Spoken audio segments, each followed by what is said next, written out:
Hello दोस्तों, भूगोल की इस क्लास में आप सभी का स्वागत है। आज हम यूपी ट्रिपल एस सी पेट 2021 सिलेबस के अनुसार इस क्लास को रखा गया है। भूगोल में आज हम नदियां शुरू करेंगे। डेली एमसीक्यूज़ इसमें करवाया जाएगा, सिर्फ क्वेश्चन आंसर ही करवाएंगे, जिससे आपकी तैयारी और भी मजबूत हो और आपको पता चल सके किस हिसाब के क्वेश्चन आ सकते हैं, आपके एग्ज़ाम के लायक हैं। तो चलिए आज का सेशन शुरू कर लेते हैं।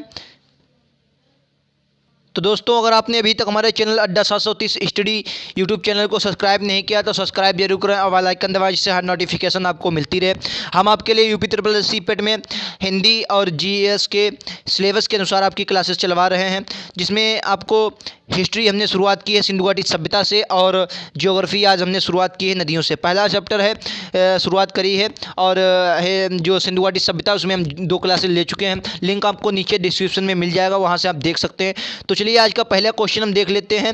अच्छा क्वेश्चन है, किसी न किसी एग्जाम में पूछा गया क्वेश्चन है, और हमने सब अच्छे लेवल के क्वेश्चन उठाए हैं जहाँ से उठाए हैं, जिससे आपका लेवल और भी तगड़ा हो सके और आप एग्ज़ाम में बहुत अच्छे से क्वालिफाई करें। चलिए पहला क्वेश्चन देखिए और राइट आंसर दिए। क्वेश्चन का निम्नलिखित में से जो नदी सिंधु घाटी की सहायक नदी नहीं है वह कौन सी है। हम लोग जानते हैं सिंधु घाटी में पंचनद जो है, पंचनद शामिल है। उसके बाद भी और भी जैसे श्योक नदी है, ये भी शामिल है, लेकिन कोसी नदी है ये आपके शामिल नहीं है। ठीक है, आपको याद रखना सिंधु नदी की सहायक नदी कोसी नहीं है। सिंधु नदी तिब्बत से निकलकर, एक क्वेश्चन, एक बात बहुत इंपॉर्टेंट है क्वेश्चन, सिंधु घाटी नदी कितने देशों में बहती है? तो 3 देशों में से सिंधु घाटी नदी का विस्तार है, भारत, चीन और पाकिस्तान। एक क्वेश्चन आपका बहुत इंपॉर्टेंट हो जाता है, आपको याद रखना है। अगला क्वेश्चन कह रहा है निम्नलिखित में से कौन सी नदी अमरकंटक की पठार से नहीं निकलती है। वेरी इंपॉर्टेंट क्वेश्चन है, आपको याद रखना है। क्वेश्चन ऑप्शन है गोदावरी नदी, नर्मदा नदी, महानदी, सोन नदी। राइट आंसर क्या होगा? इसका राइट आंसर क्या हो जाएगा? ऑप्शन नंबर ए, गोदावरी नदी है अमरकंटक की पहाड़ियों से नहीं निकलती है। नर्मदा, सोन और महानदी, ये तीनों नदी आपकी अमरकंटक की पहाड़ियों से निकलती हैं, याद रखना है आपको। अगला क्वेश्चन कह रहा है, क्या कह रहा है कि निम्नलिखित रुद्रप्रयाग निम्नलिखित में से किन नदियों के संगम पर स्थित है। Rudraprayag UP triple S C UP lower PCS में ये क्वेश्चन पूछा गया है, और UP triple S C PET में भी आपका लोअर पीसीएस आ जाएगा। तो चलिए इसका राइट आंसर आपको बताना है रुद्रप्रयाग। तो इसका राइट आंसर हो जाएगा ऑप्शन नंबर बी, अलकनंदा और मंदाकिनी नदियों के संगम पर रुद्रप्रयाग आपका स्थित। अलकनंदा और मंदाकिनी नदियों के संगम पर आपका स्थित है रुद्रप्रयाग, ये आपको याद रखना है, रुद्रप्रयाग, अलकनंदा और मंदाकिनी। अगला क्वेश्चन ये रहा आपका अगला क्वेश्चन, इंपॉर्टेंट क्वेश्चन है। भारत की किस नदी कौन सी नदी डेल्टा नहीं बनाती है? कौन सी नदी कह रहा है डेल्टा नहीं बनाती है? डेल्टा नहीं बनाती है, आपका राइट आंसर क्या हो जाएगा? कौन सी नदी डेल्टा नहीं बनाती है? गंगा, गोदावरी, ताप्ती, महानदी। तो इसका राइट आंसर आपका हो जाएगा महानदी, ताप्ती, क्योंकि ताप्ती जो है ये आपके अरब सागर में गिरती है और एसेंचुरी का निर्माण करती है। बंगाल की खाड़ी में गिरने वाली सभी नदियाँ जो ये हो गई तीनों, ये आपके डेल्टा का निर्माण करेंगी, जबकि सेंचुरी जो बनाएंगी वो अरब सागर में गिरेंगी। अगला क्वेश्चन कह रहा है नदी जो भ्रंश घाटी होकर बहती है, कौन सी नदी है इनमें से जो भ्रंश घाटी से होकर बहती है? ऑप्शन नंबर बी, नर्मदा नदी जो है आपकी भ्रंश घाटी से होकर बहती है, आपको याद रखना है। सभी क्वेश्चन आपके लिए इंपॉर्टेंट हैं, किसी न किसी परीक्षा में पूछे गए क्वेश्चन है। अभी तो शुरुआत है, आगे आगे अच्छे क्वेश्चन आपके आएंगे। पहला अभी नदी की शुरुआत है, इसमें लगभग 4-5 क्लासेज होंगी, क्योंकि इसमें अंतर्राष्ट्रीय नदियाँ भी हमें करवानी हैं, क्योंकि वो भी आपका अंतर्राष्ट्रीय भी कहा गया है। सिलेबस आपने देखा होगा। कह रहा कौन सी नदी एसेंचुरी नहीं बनाती है? एसेंचुरी कौन सी नदी नहीं बनाएगी? जो अरब सागर में गिरेगी, बंगाल की खाड़ी में गिरेगी। Option number D, Mahanadi. Mahanadi आपकी जो है एसेंचुरी नहीं बनाती है। मांडवी नदी गोवा की जीवन रेखा कहलाती है, आपको याद रखना है। चलिए अगला क्वेश्चन ये रहा आपका, नदियों जो भी हैं आपने पढ़ी होंगी, उस पर हम सिर्फ एमसीक्यूज करवाएंगे और विस्तार से जानकारी प्राप्त करते चले जाएंगे। क्वेश्चन कह रहा है निम्नलिखित में से कौन सी नदी स्रोत मैकाले श्रेणी नहीं है? इंपॉर्टेंट क्वेश्चन है, मैकाल की जो श्रेणी है यहाँ से कौन सी नदी नहीं निकलती है? आपको याद रखना है। इसका राइट आंसर क्या होगा? ऑप्शन नंबर 8 का right answer option number B हो जाएगा, ताप्ती नदी मैकाल श्रेणी से नहीं निकलती है। बाकी आपके ये सभी मैकाल नदी श्रेणी से निकलती हैं। अगला क्वेश्चन ये रहा आपका, निम्नलिखित नदियों में से कौन एक यमुना की सहायक नहीं है? यमुना की सहायक नदी नहीं है, कह रहा है यमुना की सहायक नदी नहीं है। चलिए इसका राइट आंसर क्या होगा? Option number D, Ramganga. ये भी आपका यूपी पीसीएस में पूछा गया क्वेश्चन है। आपको बता दें इस बार यूपी ट्रिपल सी पेट बहुत अच्छे लेवल के क्वेश्चन करेगा, क्योंकि कंपटीशन बहुत है, आपको बहुत अच्छे से तैयार करना है। चलिए अगला क्वेश्चन, निम्नलिखित में से क्रेटर क्रेटर झील का मतलब उदाहरण क्रेटर झील किससे निर्मित है? तो इसका राइट आंसर क्या होगा? चार ऑप्शन में से ऑप्शन नंबर ए लोनार झील है, ये क्रेटर झील का उदाहरण है। कहाँ स्थित है? आपकी महाराष्ट्र में स्थित है। निम्नलिखित में से अगला क्वेश्चन कह रहा है कौन सी नदी है जो नदी अमरकंटक से निकलती है? कौन सी नदी अमरकंटक की पहाड़ियों से निकलती है? 11 का right answer option number D हो जाएगा। सोन नदी और महानदी ये सभी जो हैं अमरकंटक की पहाड़ियों से निकलती हैं। ये रहा आपका अगला क्वेश्चन, कह रहा है क्षिप्रा, जो क्षिप्रा नदी है किसकी सहायक नदी है? वेरी इंपॉर्टेंट क्वेश्चन, क्षिप्रा किसकी सहायक नदी है?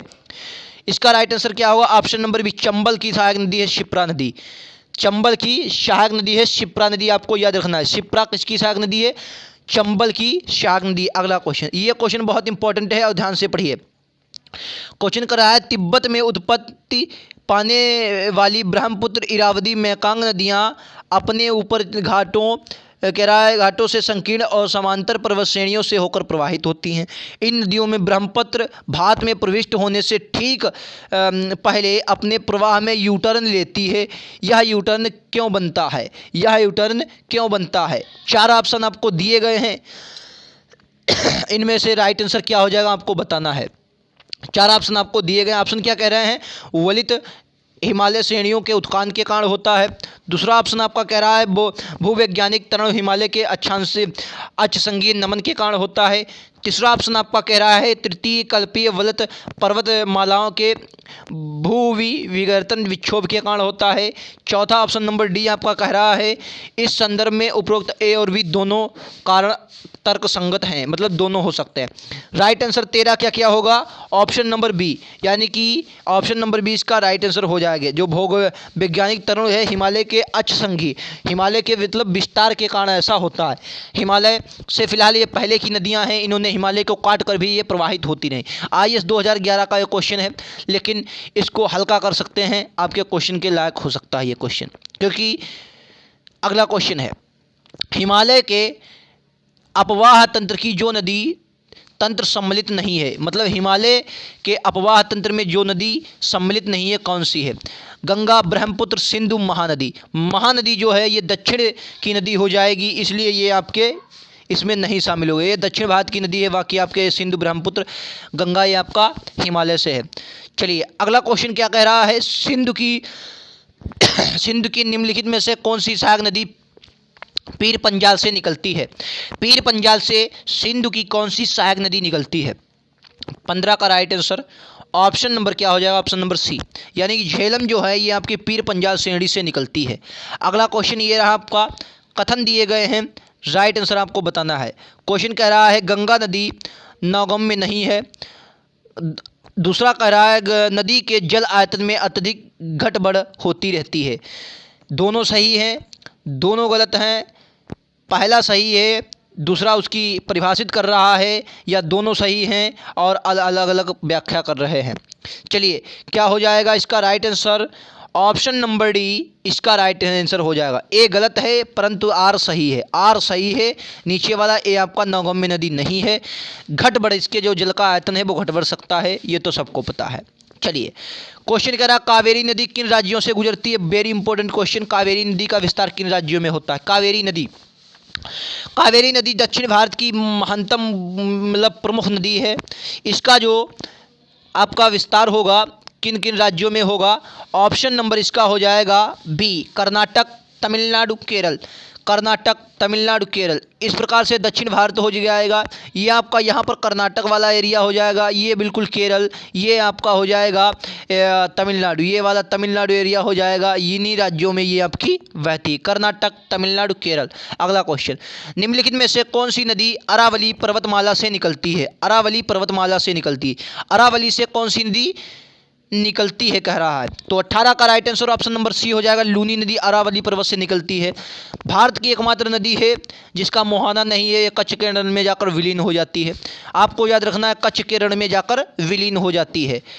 अगला क्वेश्चन है हिमालय में निम्नलिखित में से कह रहा है हिमालय की निम्नलिखित में से किस नदी के द्वारा जलोढ़ शंकु का निर्माण नहीं होता है? जलोढ़ शंकु का निर्माण नहीं होता है। इसका right answer option number A हो जाएगा, घाघरा नदी के द्वारा जलोढ़ शंकु का निर्माण नहीं होता। ऑप्शन नंबर ए इसका करेक्ट आंसर हो जाएगा, घाघरा नदी के द्वारा। चलिए अगला क्वेश्चन क्या कह रहा है, आपको क्वेश्चन समझ में जरूर आ रहे होंगे, कमेंट बॉक्स में जरूर बताइएगा सेशन कैसा लगा। निम्नलिखित में से कौन सी नदी भ्रंश घाटी से होकर प्रवाहित होती है? भ्रंश घाटी कृष्णा, यमुना, गोमती, सरयू, ताप्ती, नर्मदा, कावेरी, गोदावरी। ऑप्शन नंबर 20 का बी हो जाएगा ताप्ती, नर्मदा जो है अरब सागर में गिरने वाली नदियां भ्रंश घाटी से होकर प्रवाहित होती हैं। अगला क्वेश्चन, ये रहा आपका अगला क्वेश्चन। सेशन कैसा लगे हमें कमेंट बॉक्स में ज़रूर बताइए। वीडियो अच्छा लगे लाइक करिए और प्रश्न अच्छे लगे तो औरों में भी शेयर कीजिए। कह रहा निम्नलिखित में से किस नदी की घाटी विवर्तकी है? किस नदी की घाटी विवर्तकी है? 21 का राइट आंसर आपको बताना है ताप्ती, सोन, कावेरी, चंबल। ऑप्शन नंबर हो जाएगा ए ताप्ती नदी। ऑप्शन नंबर ए ताप्ती नदी। अगला क्वेश्चन कह रहा है अमरकंटक के पठार से कौन सी नदी नहीं निकलती? अमरकंटक के पठार से कौन सी नदी नहीं निकलती है? सोन, नर्मदा, महानदी, गोदावरी। राइट आंसर क्या होगा? ऑप्शन नंबर डी होगा गोदावरी। जो नदी है गोदावरी अमरकंटक की पहाड़ियों से नहीं निकलती है, अमरकंटक के पठार से नहीं निकलती है। ये रहा आपका अगला क्वेश्चन। अच्छा क्वेश्चन है, ध्यान से पढ़िए। क्वेश्चन कह रहा अरावली पर्वतमाला एक जल विभाजक है, किस हिसाब से आप कह सकते हैं? अरावली पर्वतमाला एक जल विभाजक है, किस हिसाब से आप कह सकते हैं? सिंधु और गंगा नदियों के बीच ये स्थित है, गंगा और यमुना नदी के बीच है, गंगा और प्रायद्वीप नदियों के बीच है, गंगा और ब्रह्मपुत्र नदियों के बीच है। चलिए अरावली पर्वतमाला, इसका राइट आंसर क्या होगा? ऑप्शन नंबर ए इसका राइट आंसर होगा, सिंधु और गंगा के बीच स्थित है। सिंधु और गंगा के बीच स्थित है अरावली। अगला क्वेश्चन, ये लास्ट क्वेश्चन है, अच्छा क्वेश्चन है, इसे करिए और राइट आंसर बताइए। क्वेश्चन क्या कह रहा है? नर्मदा एवं ताप्ती नदियां द्रोणी भ्रंश में बहती हैं, इन नदियों के मार्ग ढाल की साम्यता प्रकृति के विरुद्ध है। राइट आंसर क्या होगा? दोनों गलत हैं, दोनों सही हैं। ए गलत है या आर सही है, आर गलत है या ए सही है? बताइए इसका राइट आंसर क्या होगा? तो इसका राइट आंसर क्या होगा? नर्मदा एवं ताप्ती नदियां द्रोणी भ्रंश में बहती हैं, इन नदियों के जो है स्थान पर ढाल के विवर्त की विरुद्ध हैं। तो इसका राइट आंसर हो जाएगा ऑप्शन नंबर बी, यानी कि ये दोनों ए और दोनों आर सही हैं और आर ए की सही व्याख्या कर रहा है। द्रोणी में इसीलिए बहती हैं क्योंकि ढाल का अनुसरण नहीं करती हैं, भ्रंश घाटी में ये बहती हैं। सेशन कैसा लगा मैं कमेंट बॉक्स में आपको ज़रूर बताना है। वीडियो को लाइक करें, अगर अच्छा लगा शेयर ज़रूर अपने दोस्तों में करें। यूपी SSC में आपको पेट में ऐसे क्वेश्चन देखने को मिलेंगे, ऐसा नहीं है कि ये अच्छे लेवल के क्वेश्चन थे, कभी कभी ऐसे क्वेश्चन आपके एग्ज़ाम में बहुत अच्छे से पूछे जाएंगे। तो चलिए आज को वीडियो यहीं पर समाप्त करते हैं और लिंक आप नीचे डिस्क्रिप्शन में ज़रूर उस पर क्लिक कीजिए, क्योंकि वहाँ से आपको जो है अच्छे क्वेश्चन देखने को मिलेंगे जो कि सिंधु घाटी सभ्यता से हमने करवाए हैं। तो आज के लिए इतना ही, थैंक यू।